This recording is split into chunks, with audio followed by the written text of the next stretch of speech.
আমি স্যার একটু আমাদের কয়েকজন বন্ধুরাও কমেন্টে জানতে চেয়েছেন বিষয়টা, এবং আপনিও এই যে বিষয়গুলো বলেছিলেন, এখানে তো এক্সট্রা কারিকুলার অ্যাক্টিভিটিজ এর একটা ভূমিকা আছে।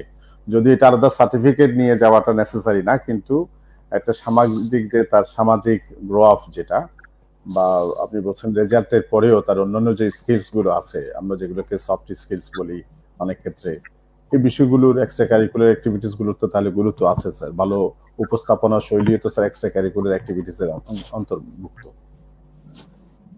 হ্যাঁ, সার্টিফিকেট চাক বা না চাক, জি আমি কিন্তু আমার একটা ফাইল আমার কাছে থাকবে, যে ফাইলটা, সেই ফাইল আমি রাখবো।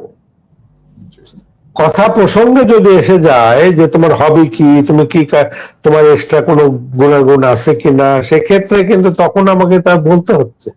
যেমন আমি কিন্তু ছাত্র জীবনে বিভিন্ন ডিবেট কম্পিটিশন, ইভেন এই যে টেলিভিশন বিতর্ক আমাদের সময় শুরু হয়েছে, প্রথম 76 আমরা জিতে গেছি। তো এই যে টেলিভিশন বিতর্ক করেছি, সার্টিফিকেট পেয়েছি, তারপরে রেডিও টক, বিভিন্ন ভাবে ছাত্র জীবনে কিন্তু এগুলো করেছি। এছাড়া অনেকে ছাত্র সংগঠন করে থাকে। ছাত্র সংগঠন করতে যেও কিছু অনেক জ্ঞান হয়, পলিটিক্যাল জ্ঞান হয়, দেশ বিদেশ সম্পর্কে জ্ঞান হয়, ইত্যাদি জ্ঞান। ছাত্র সংগঠন করা কিন্তু আমি খারাপ বলছি না, এটা পজিটিভ সাইড। যেটি যদি পজিটিভ ভাবে লেখাপড়া করি, সাংগঠনিক বিষয় আসে, এটাও কাজে লাগে। এবং এক্সট্রা কারিকুলারের মধ্যে আমি কবিতা লিখি, আমি গান লিখি, আমি গান গাই, আমি শিল্প সাহিত্যের চর্চা করি, আমি প্রবন্ধ লিখি, যেটাই করি না, প্রত্যেকটা কিন্তু ভ্যালু আছে, প্রত্যেকটা বিষয়ের ভ্যালু আছে।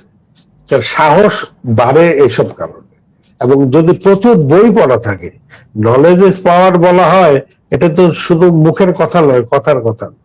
নলেজ যত থাকবে তত শক্তিটা বাড়বে।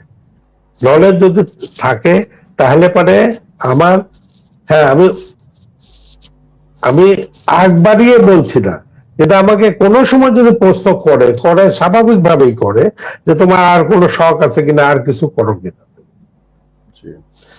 আর কিছু করো কিনা, তখন বলে স্যার আমার ইন্টারেস্ট আছে এই বিষয়ে। এই কথাটা আমি বলে দিতে পারি যে বিষয় ইন্টারেস্ট আছে, কেমন কি, তখন বলে স্যার আমার কিছু সার্টিফিকেট আছে, আমি অনুমতি দিলে আমি দেখাতে পারি। এইভাবে, সুতরাং এই জিনিসগুলো আমার কাছে থাকা, এটা কিন্তু ভালো দিক, থাকতে পারে। অনেক ধন্যবাদ স্যার।